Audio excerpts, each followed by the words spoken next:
sometimes there's like a burning in your soul that you need to express something. So, whatever that is, for every artist is going to feel that differently of, like what their soul just feels like it has to be expressing right now. And Shalom, friends! Welcome to Orange Socks, a podcast celebrating Jewish creativity. I'm your host, Yitzchak Muli, inviting you to join me in exploring the soul of Jewish expression. Shalom, friends, and welcome to the Orange Socks podcast. Back in the wonderfully messy studio, unapologetically messy, and I'm here with Keren Gordon with a studio that looks a lot cleaner than mine. this is actually my dining room because my studio is where my baby's sleeping. So I brought some things in here. But you got a beautiful background of some of your beautiful paintings, and it's a pleasure to have you on. Thank you so much.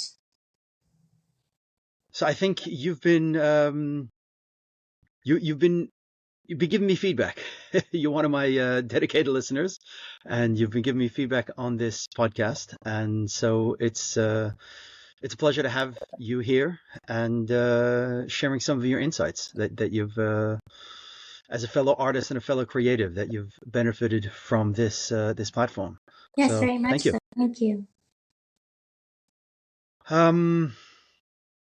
So where do we begin? Let's begin with just a little bit of your background, a little bit of how you got into painting. If you're one of those that started with a paintbrush before they can, a paintbrush or something before you can remember, or you're like me that you're, a late bloomer.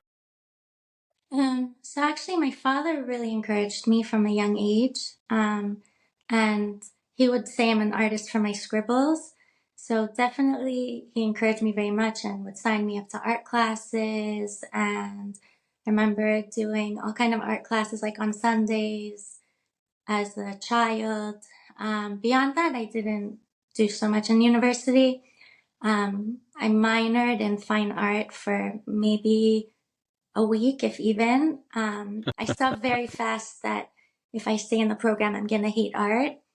I just didn't like anything about it. They wanted us to spend many hours drawing the building, and it was just like concrete, no greenery, straight lines. It was like not something beautiful, and we would have to spend hours doing that. And then I remember the lectures we had discussing how different things are art, and I didn't think that they were art, and I thought like everyone in this room seems to have some kind of understanding that I don't have. Maybe I'm not that kind of artist, but Right.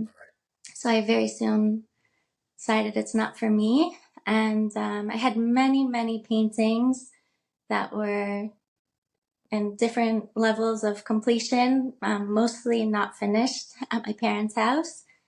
And after getting married, and Baruch Hashem, having children, not being in the most like well-ventilated places, and I was very stuck on only painting with oils. So I took a very long break, and I pretty much thought it just doesn't work with my lifestyle with small children. And for maybe 10 years, I didn't do any art other than I did do crafts with my children, like parsha activities. I think I really channeled my creative energy into crafts for my kids to connect to parsha.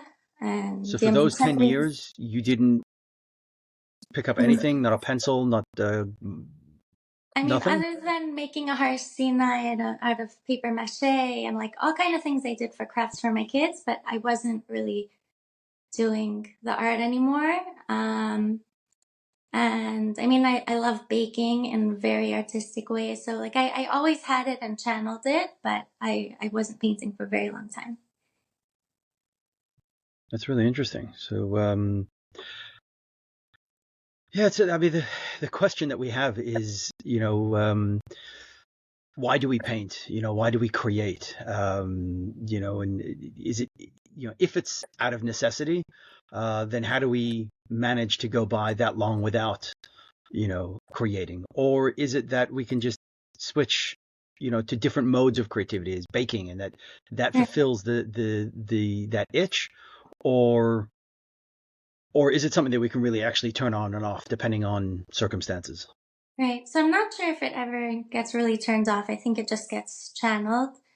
And when I did get back into it, I got back into it with watercolor and I started to, that was like very child friendly because it doesn't need to dry. It's like pretty instant how fast it dries. The cleanup is really easy.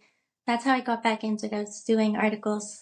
It was hard to find illustrators for my articles for Nashkanov and, also, to keep in a budget.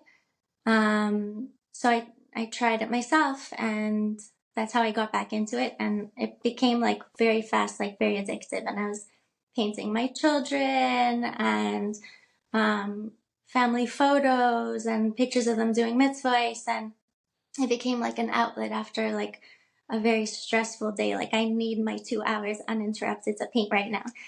And Okay, so yeah, then yes, you're reaffirming that idea that right, maybe you could turn it off for a little bit, but yeah, at some point you need it. It's an artist needs to right, um, yeah, to be able to just have that time creating physically with their hands.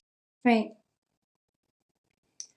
Right. So, yeah, I definitely feel that now. And when I do have long periods, I know other artists go through this also. When there's like long periods of not being able to paint because life gets very busy, there's kind of like that question, like, will I still have it when I come back to it? Am I still an artist now? If, it's been like months out of it, like I know a lot of artists go through these kind of questions. And really like it could get rusty when you're in it all the time and you could be in a state of flow and it's kind of just like coming to you and you could jump from one thing to the next and then there's a break. Like it feels rusty. It feels a little bit like, can I still do this? And there's like an obstacle needing to overcome. But Have you gotten back to oils? so right now I'm actually doing water soluble oils. And it's very, very similar to oils, but the cleanup is much easier. So is And it then, are they oils or is it so water based? it's considered oil paint, but I don't know what they do to the formulation that you could like wash it off your brushes. But Okay, the same mediums you use for oils, you use for those paints. and they're it, like oils. It takes a while to dry. Yes. Okay, all right. I'm gonna look into this. I've actually always stayed away from oils because I'm self-taught. I don't know. I don't have the confidence, I suppose, or I've never had the need. Like, okay, acrylic does what I need it to do. I don't need to go there. Um, Right. I but it's mean, good to know definitely that you there's benefits to acrylic and like I get impatient. It's hard to wait for it to dry. So right. I do also paint with acrylic, but I actually like to use both. And that way you get like the benefits of a painting with acrylic that could be fast and could cover ground very quickly. And then with oil, there's benefits that it takes a longer time to dry and you could blend in ways you can't do with acrylics and So it's good to overall, experiment. you said you went to school, for maybe a week, and you walked away from that because their definition of art was not your definition of art. So where did you learn? Where did you learn technique? Where did you learn? I mean, looking behind you, these beautiful pieces. So a lot of experimenting. For about like 2 years straight, I was painting for about 5 hours a day at least. Wow. And I had that commitment that if I feel like it, if I don't feel like it at a certain time, like this is my painting time, and I stuck to it. And I was like very much still in my searching phase, and I would look at paintings that I like and think like, can I apply this style with, colors that I like in a different painting to, for example, like a portrait of the rabbit. And I don't like a lot of artists are like very copy paste and doesn't like really have much originality. And I was trying to stay away from that. So I was trying to like take a style that I like and apply it to something and challenge myself to do that. Um, and, I would watch some tutorials on YouTube and things like that. But a lot of it was really just like pushing myself to try different styles, even if they were very, very challenging for me. And I think I picked up a lot through trial and error like that. And also, I'm naturally very perfectionist and wanting to do details and realism, but it's not the type of art that I appreciate so much. I mean, it takes a lot of talent for a person to do that, but I much more admire art that is expressive and bold brushstrokes and things like that. So I really challenged myself to do like not what comes naturally to me. And I would also give myself like a time limit. Like I have this amount of time, so I have to work fast. And so I can't get caught up on the perfectionist things. And, you know, if I was getting too stuck on a painting, I would like be like, you know what, I have to move on. And, you know, I can't spend like 3 months on a painting. Right. I'll go on to the next one and I'll pick up the skills I need that I got stuck on that one, and I'll come back to it in a few months when it's easier. And I actually found that that works really, really well because in like 1 hour, a few months later, I could do what spending weeks and weeks and getting stuck and frustrated I wouldn't have been able to accomplish. Yeah, that's something that I find, that I think a lot of artists find, that yeah, you hit a bit of a wall and you're not sure, so stepping away from it for weeks or even a month, or two, gives you a fresh perspective, and then you come back with it and you see what the problems are. Right. You see the forest for the trees, you see the And details, you also, see what needs to come back. and also a lot of time by that point, you have skills that you didn't have if you would have stayed in the same spot. That's very true. That's a good thought. I didn't think of it that way. So how many paintings are you working on at any given time? So I usually actually work one at a time. Oh, And I okay. give it like the best I've got, and then I consider it completed, but I do go back to paintings like very often and revamp them and then repost them, put them back on my website. And I don't know, it hasn't worked for me. Like I when I'm like on a painting, I'm like kind of obsessed with it, and when I'm sleeping, I'm like still dreaming about how I'm gonna make it better, and I can't do that with more than one thing at a time. Right. Okay. Okay. But if it doesn't work, you can put it aside and come back to it. Right. Right. Now, in terms of your subject matter, I mean, you were talking about technique, finding a technique and finding a way to communicate that. What drives your work? Is it a particular style? Is it a particular technique, or is it the subject matter that is most important in your work?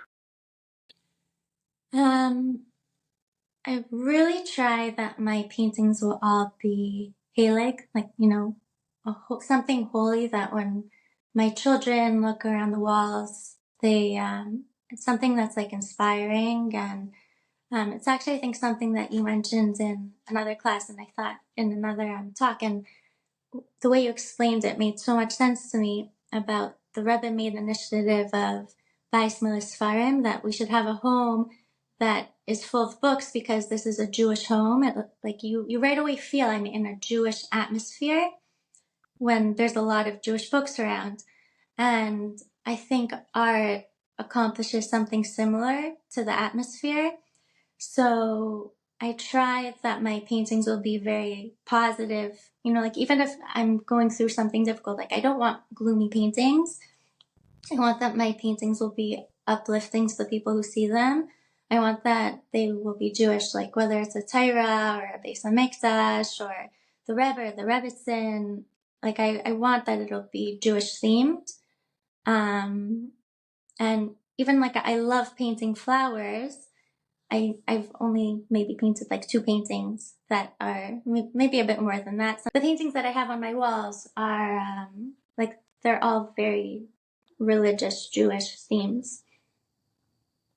So it's interesting. I mean, when you're ever down or going through a rough patch or whatever it is, will you ever paint for yourself? Say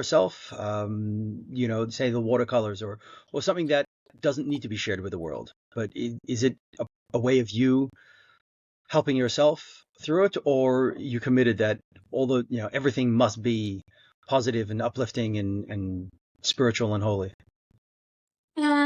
So I have a painting that people told me looking at it, it's very turbulent. And I was feeling very turbulent while painting it.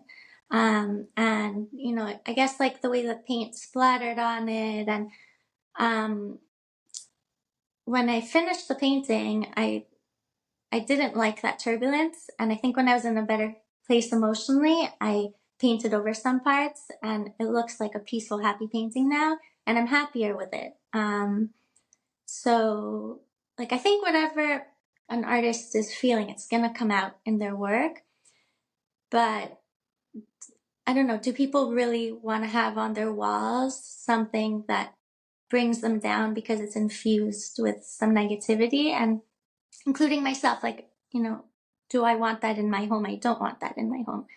Right, So, but at the same time, I hear that but some people want to be heard or want to find common ground or want to find that they are going through something difficult, or they have gone through something difficult, or there was a period of time in their life that was challenging, and finding a piece that communicates that. This piece right here, I don't know if the audience can see it, but this is a piece that I painted right after the Tree of Life synagogue shooting in the terrorist attack in Pittsburgh, and it's black with color and the tree and 11 flames for 11 victims. It's real. It's real. It's life. To pretend that it's not pretending. I'm not claiming that you're pretending, but only choosing a certain part of the lived experience to depict. right, Just I hear you. I think it's a question of what is your goal? Because if the goal is just to be expressing um expressing the state, like I feel like the Rebbe also is very positive and looking to a positive future and seeing the good in things, and feel like that strengthens much more than you know people get no, more I from that.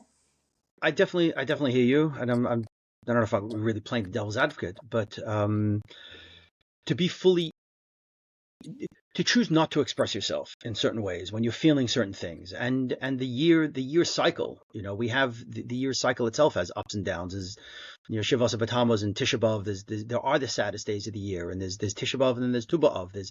There is an arc, there is a flow, and maybe leaning into that flow will create more expressive work. Maybe leaning into that flow won't. Maybe um, you Right, know, I suppose feeling one thing and then trying to mask it with happy happy. But then again, you said that you did a piece and you were feeling turbulent, and that came out turbulent, and maybe it's a good thing to celebrate that, perhaps, or maybe that's something that you just don't share with the world. right. And I think people also have different degrees of how comfortable they are with the negative feelings, and the truth is that I'm not. So it's something I struggle with. So I guess it comes out in my art also, that my art doesn't really go there so much. Right. Right. Truth be told, the negative pieces that I do are not about myself and not about my own struggles. They're about you know things that happened in the world, timely events, or what have you. So I'm with you on that. That some things, you know, that yeah, we're just choosing not to go there with our art. That what I want other people to see is hopefully positive and uplifting. I do have one piece that I think it at its foundation is a very Jewish concept, but the execution, the way I thought of it, it appears very not Jewish and very blasé and very almost inappropriate. And so I haven't stopped myself from making it, but I haven't made it yet.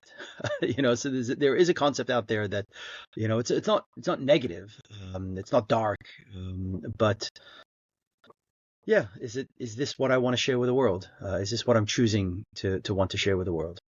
Right. And there's also, I think an artist feels sometimes there's like a burning in your soul that you need to express something. So, whatever that is for every artist is going to feel that differently of, like what their soul just feels like it has to be expressing right now. And like, I think I usually like go by that. Right. Do you feel that you follow the pattern of the year, that you're painting, Hanukkah themes pre-Hanukkah and Pesach themes pre-Pesach, or you're on your own, I have timeline? tried. I had an idea for a painting for Rosh Hashanah, and I I don't know, had it like planned in my head, and it didn't happen before Rosh Hashanah. So I painted it, and like I just finished it about a week ago.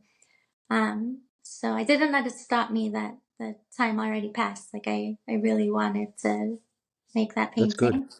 Um, there was a time when I was painting paintings of the Rebbe on a regular basis. I was trying to find portraits of the Rebbe that were connected to a certain time of year, but it was hard to find for every Yom Tov. So I don't really have for every single time of year, but something that's like on my mind, and Yeah, I do. no, I mean, moving with the energy of the moment, Right. is, I mean, I have a I don't know, trying to think what word to use. A tradition, I suppose now, is that every Erev Rosh Hashanah I paint a shofar painting, and it's done specifically on Erev Rosh Hashanah. And it comes out each year different the way it comes out, and I try to reflect what's going on in the world around us. But I couldn't do it any other year, any other day of the year. Like, this is this piece for this day, and I can only get it out to the world only after I've created it. So it's already, late in the afternoon, Erev Rosh Hashanah. But that's it's channeling that energy, and therefore, there's no other time to do it. This is it. This is the moment. It can't be manufactured at a different time. Right. So for women, Now, it's a how? little bit busy preparing for the Yomim Tovim. So it's Yes, I definitely do have that luxury. My wife indulges me on being able to, create this painting on Erev Rosh Hashanah itself. Yeah, it's not always that easy to go off to the studio and do what you want to do when you want to do it. That's for sure.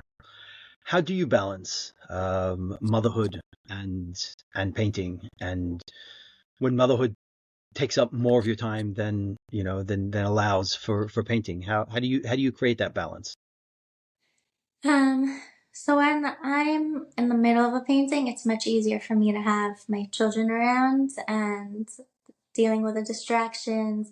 And like sometimes I'll give my kids like watercolor paints, and they paint next to me. One of my children went through a very artistic phase, and I gave him a really big canvas, and he was making a mess next to me while I was painting, and it gave me more time because they're occupied.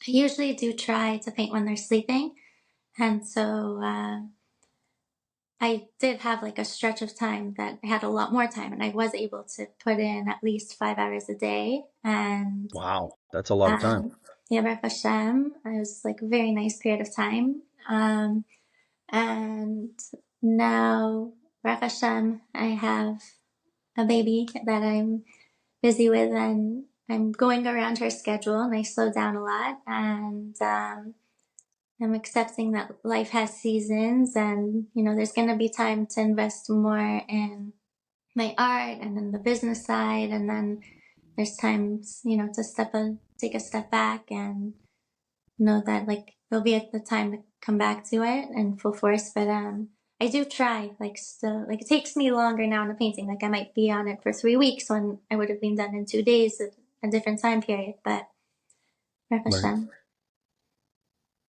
Yeah.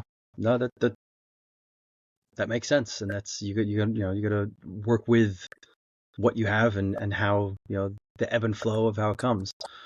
I know in my early days, I would paint in the basement, and my kids would come and look, but there was a great rule of you can see but you can't touch. That was my early rule. I've loosened a little bit. My kids have gotten older. Now, as my work has become more conceptual, I suppose, my kids definitely have opinions about the work, and they're all very encouraged to share their opinions. Sitting around the dinner table.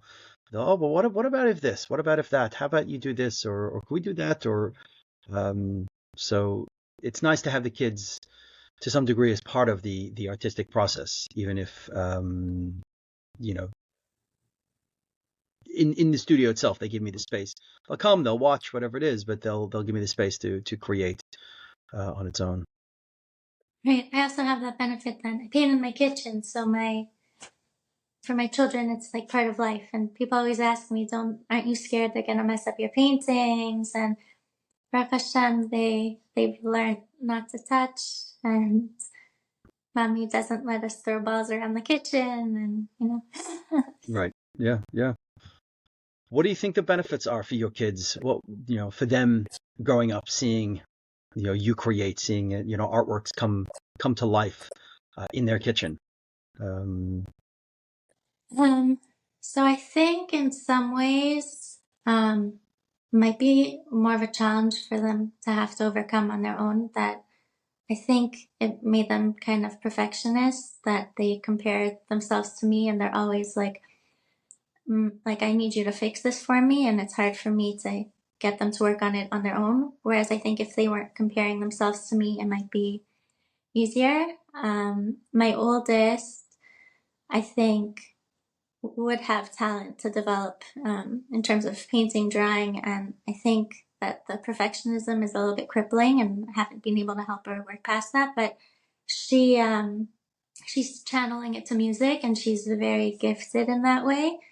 So I think like being in a home that art is seen as something that enhances life and creativity is, something that is respected. I think that my children, they benefit from that, and they do love doing crafts. They do love to do, like, they call it making abstract backgrounds, um, like and exploring paints and the messier side of the paintings that I do. Like, they do like to experiment in those same ways. When it comes to the more like refining, trying to make it more representational. Like, I think that is very intimidating for them. So I think children of artists sometimes have it a little bit more challenging in some ways. yep, yep. And I'm sure you get the question all the time. Do your kids create? What do your kids create? Are your kids artists? Which is a little much sometimes.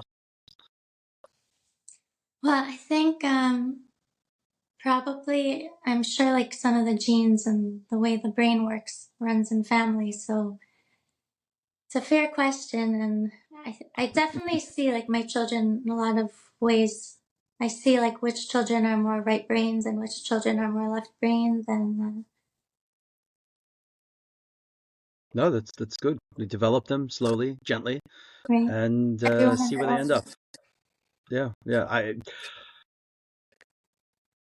I'm the kind of like the first artist in my family, so I have no expectations of them. They're not expected to be anything at any particular point. It's not that they must. I think on their side they know that there's no pressure, and it's up to them. What they create and how they create and when they create, if they create. So much life is the idea of creativity. It's not, and I think in my house, I'm not a painter or like I'm not limited by any one medium, and in a way, there's a downside to that because sometimes I'll get into the studio and I'll go like, okay, well, what do I do now? There's so many potential possible projects or that I'm either in the middle of or not, and I can get a little bit lost and not sure where I'm supposed to be directing my energy. Um, so they have no, like, they have to paint. I paint, they paint. It's very open ended. One is into cooking, and they're all on their own journeys. Thank God. And I'm sure being exposed to many different, types of art, eventually you could bring it together in ways and gives you more tools in your toolbox of how to, Yeah, you're not yeah. as limited. Thank God. Thank God. So you live out in Kingston, Pennsylvania. Kinston, Pennsylvania. So what kind of artistic community are there? Is there for you there or elsewhere? Is there a healthy community there? Is there a healthy, from female art communities? Where do you find your fellow artists? Um, so there actually are a lot of artists here. It's interesting that this place draws a lot of artists. I don't know that we've done anything together as artists, but and everyone kind of has like their own niche of, this one's the art teacher, this one is the music teacher. There's actually someone here very talented, Javiva Tarlo, who made something called Gems, and she's like developing children's talents in different ways. Beautiful. Musically, she's done like different things at different points, like dance. I think the visual arts is more. There's other artists that are doing that, but it's nice to be in a place that the children have outlets like that, because in most from communities, I don't know how much that's being offered, although I do think that's changing. Like, I think more and Right. more art classes are being offered, and I think it's something that people see that gives children like a healthy outlet and self-esteem. It's good to develop in different ways. That that's wonderful. That's wonderful to know that there's a budding community, and that, yeah, we'll see where the next generation of young artists go. I think there's a lot more visual Jewish artists today than there were 10 years ago, 20 years ago, and let's see if that trend continues. Yeah, I'm sure it will. So is there what are the artist groups, the female artist groups that So are it's out there? mostly on WhatsApp. There's there's different groups. And There's is it one. about encouraging each other? Is it about, So I think a lot of it is like, can you give me critique on my painting? How would you improve it? Or what type of papers or paintbrushes do you recommend? What type of paints? A lot of times it's, someone approached me and they want me to do this, but it's not my specialty. Who wants it? Things like that. Um, and I think it's been very helpful, and for sure it's helped me grow a lot, especially at the beginning. I was asking a lot for critiques, how to improve things, until um, I think like I still ask once in a while now, but kind of do it for myself more. right? That's good. It's good to have those resources. It's good to have Yeah, for sure. My others. children do And that also. My children will come and critique very often. So, okay, that's good. That's good. It's good for them to have an eye, and it's good for them to have an opinion, and it's mhm. good for them to be able to be comfortable enough to be able to express that. Right. So looking forward, what are your goals with your art? What are you trying to achieve with your work? Um, I think sometimes it's like an obstacle of I want to create something and maybe not having the skill level to be able to express it the way I want. But I'm finding that over time, I've been able to go more in the direction that I want to be going, and like I'm happier with the results. So I think that, you know, the work pays off. Um, and I hope that over time I'll continue to grow. And like, I think that's the main thing. Like, as long as we keep on moving forward, we keep trying, then, just keep pushing forward. So what defines success for you? Is it completing a painting? Is it selling a painting? Is it getting a painting out on display somewhere prominent? What defines success for you? I mean, for sure, selling feels really good. And when paintings are not moving, sometimes like I question it. But I do feel like my art has gotten better and the sales have gone down. But I think a lot of that is the economy. Hmm. I think that this is, people aren't really thinking about art so much when, the price of food is so much. And I think that like when the economy's not so great, the artists get hit. Hear my baby waking up. Um, so I think, but I don't let that define me. Like I feel like I'm growing. I feel like my art is improving. So I think that, I think it's important not to let the external things define where we're holding so much. And I think like as long as we feel that we're growing and we're improving and we are making our vision come to life, like to me, that's what success is. Um, I'm happy that I'm able to decorate my home with the paintings that we have and that I could look at them and not cringe, like I think that's like a big hurdle to overcome, like not cringing at your paintings. I don't know, that's what I went through. So I think like to me, that's success. Okay, fair enough. That's one thing along those lines of cringing and not cringing is I heard that if you're not cringing at your older works, then you're not growing. So, looking back at older works and you know, cringing is a good sign. It's a sign of growth. It's a sign that, you've definitely grown beyond and what was is, abhorrent. Mm. Yeah. All right, sounds like your baby is woken up. Yes. And you're a mommy first. So let's wrap up. We have two closing questions. And as you know, as a listener, first question is who are three or more, who are some artists that you recommend that the audience should know about? Um, so I'll start with um, my good friends. Eliza Martin, I think she's a very, very talented artist with very inspiring Jewish artworks. Hi, Brecca Rubin. She is a talented singer-songwriter. Aviva Tarlo, who I mentioned, who is a very talented singer, songwriter, and also art teacher. I love the Zusha band. I feel like they are composing like from a state of flow, and you can really connect to them. Seriously, so can really All can right. really connect with them spiritually, like what they're connecting to. Thank you guys. Okay. I appreciate this time. Thank you so much. No problem. Should we try the last question of what's your advice for young creatives to find their orange socks? Sure. Maybe if I'm standing, she'll be happier. Okay.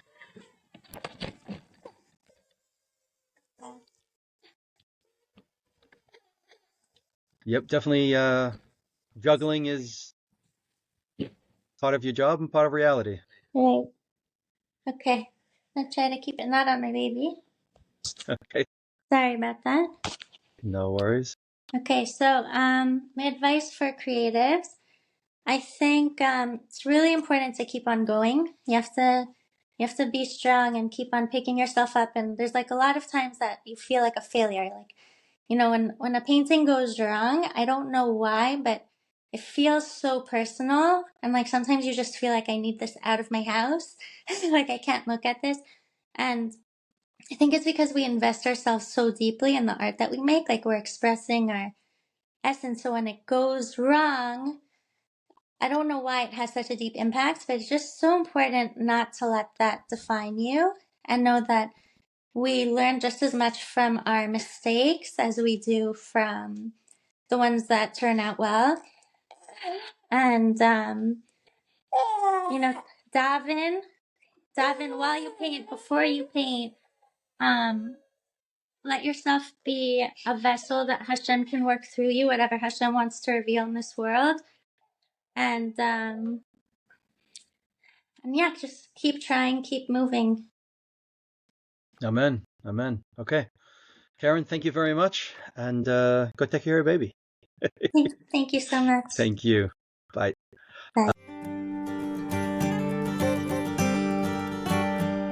היום נעשה משהו בלתי נשכח